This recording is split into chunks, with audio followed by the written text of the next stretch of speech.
এসআইআরে কি হিন্দুদের নাম বাদ চলে যাবে নাকি থাকবে? বাংলাদেশ থেকে যেসব হিন্দু পশ্চিমবঙ্গে বসবাস করে তাদের কি হবে? বন্ধুরা, বাংলাদেশ কেন, পৃথিবীর যে কোনো প্রান্ত থেকে কোনো যদি হিন্দু এই রাজ্যে এই দেশে বসবাস করে ভারতবর্ষে, তাহলে কারোর নাম বাদ যাবে না।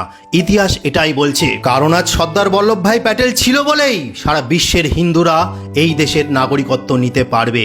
সবকিছুর ইতিহাস বলবো, তাহলে শুনুন। 1947 সাল দেশ যখন ধর্মীয় ভিত্তিতে ভাগ করা হলো, তখন পাকিস্তান সহ পূর্ব পাকিস্তান থেকে হিন্দু নির্যাতনের খবর আসতে শুরু করেছিল সর্দার বল্লভভাই প্যাটেলের কাছে। পাকিস্তান এবং পূর্ব পাকিস্তানে হিন্দু নারীদের উপর নির্যাতন করা হচ্ছিল, তাদের ঘর বাড়ি জ্বালিয়ে দেওয়া হচ্ছিল, তাদের ধন সম্পদ জমি সবকিছু লুট করে দেওয়া হচ্ছিল, জোরপূর্বক তাদের ধর্ম পরিবর্তন করে দেওয়া হচ্ছিল। প্রতিনিয়ত হিন্দু নারীদের উপর যেভাবে অত্যাচার ধর্ষণ করা হচ্ছিল, সেই সব অত্যাচারের কাহিনী প্রথম ভারতবর্ষের মধ্যে তুলে ধরেছিল সর্দার বল্লভভাই প্যাটেল বিরাট একটি ভাষণের মাধ্যমে। তার মূল বক্তব্য ছিল পাকিস্তান এবং পূর্ব পাকিস্তানে হিন্দুদের জাতীয় সুরক্ষা দিতে হবে, কিংবা এদেশে এনে তাদেরকে আশ্রয় দিতে হবে, এদেশে নাগরিকত্ব দিতে হবে। এবং এই সর্দার বল্লভভাই প্যাটেলের সঙ্গে ছিলেন ভারত সেবাশ্রমের প্রতিষ্ঠাতা গুরু মহারাজ স্বামী প্রণবানন্দজি মহারাজ।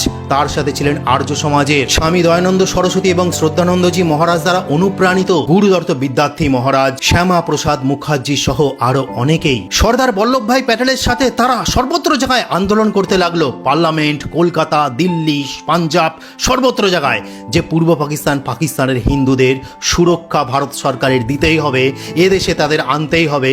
কারণ তারা নির্যাতিত হচ্ছে, ধর্ষিত হচ্ছে, তাদের উপর অত্যাচার করা হচ্ছে, তাদের ঘর বাড়ি জ্বালিয়ে দেওয়া হচ্ছে। তৎকালীন সময় যেসব হিন্দু নারী পাকিস্তান, পূর্ব পাকিস্তান থেকে অত্যাচারিত হয়ে দেশে আসছিল, বিশেষ করে ভারত সেবাশ্রম এবং আর্য সমাজের স্বেচ্ছাসেবকের দলরা তাদের পাশে এসে দাঁড়িয়েছিল। সেই সব নারীদের পুনর্বাসন দেওয়া, তাদেরকে আশ্রয় দেওয়া, পুরুষদেরকে আশ্রয় দেওয়া, তাদের মুখে দুটো অন্ন তুলে দেওয়া। তারপর ভারতীয় পার্লামেন্টে যখন জোর কদমে এই হিন্দু নির্যাতনের কাহিনী তুলে ধরা হলো, তখন ভারতের প্রথম প্রধানমন্ত্রী জওহরলাল নেহেরু এবং লিয়াকত আলীর মধ্যে 1950 সালে একটি চুক্তি করা হলো, যেটি হলো নেহেরু ও লিয়াকত আলী চুক্তি। সেখানে মূলত 7টি বিষয় ছিল। সেই 7টি বিষয় কি কি?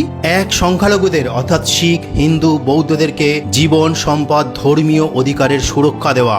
2. জোরপূর্বক ধর্মান্তর করানো বন্ধ করা। 3. ধর্মীয় উপাসনা এবং শিক্ষার স্বাধীনতা দেওয়া, যে স্বাধীনভাবে তারা ধর্মীয় উপাসনা করতে পারবে এবং শিক্ষাও নিতে পারবে।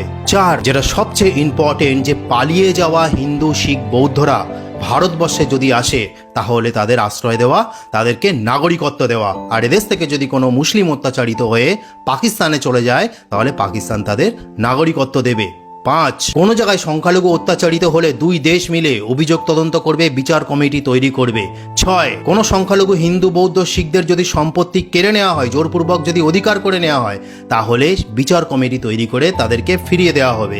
7. যৌথ পর্যবেক্ষণ কমিটি, অর্থাৎ ভারত এবং পাকিস্তান, পূর্ব পাকিস্তান যেটা আজ বাংলাদেশ, এরা একটা যৌথ কমিটি তৈরি করবে যে 2 দেশের সংখ্যালঘুরা ঠিক আছে কি না। তো এটাই কার্যকারী হয়ে গেছিল বন্ধুরা। আর এই সব কিছুর অবদানের মূলে ছিল সর্দার বল্লভভাই প্যাটেল। তিনি না থাকলে আজকের বাংলাদেশের, পাকিস্তানের হিন্দুরা এদেশে বসবাস করতে পারতো না, এই বাংলায় বসবাস করতে পারতো না। তারই সাথে প্রধান ভূমিকা পালন করেছিলেন ভারত সেবাশ্রম, আর্য সমাজ, শ্যামা প্রসাদ মুখার্জি সহ আরো অনেকেই। এরপর শেষমেশ 1955 সালে একটি আইন কার্যকারী হয়ে যায়, যেটি CAA, অর্থাৎ অন্য দেশ থেকে, অর্থাৎ পূর্ব পাকিস্তান, বাংলাদেশ, যে কোনো দেশ থেকে কোনো যদি হিন্দুরা ধর্মীয় অত্যাচারের কারণে এদেশে এসে থাকে, তাহলে তাদেরকে নাগরিকত্ব দেয়া হবে। সম্পূর্ণ ভারত সরকার তাদের নাগরিকত্ব দেবে। এটাই সেই আইন, এখনো পর্যন্ত কার্যকর আছে। তাই এসআইআর নিয়ে যারা ভয় পাচ্ছেন, যে সমস্ত বাংলাদেশের হিন্দুরা এখানে চলে এসেছেন, এসআইআর নিয়ে যেসব হিন্দুরা ভয় পাচ্ছে, তাদের কোনো রকম কোনো ভয় পাওয়ার দরকার নেই। যারা ধর্মীয় অত্যাচারের কারণে এদেশে এসেছেন, তাদের কোনো রকম সার্টিফিকেটও লাগছে না, শুধু এফিডেভিট করলেও হবে।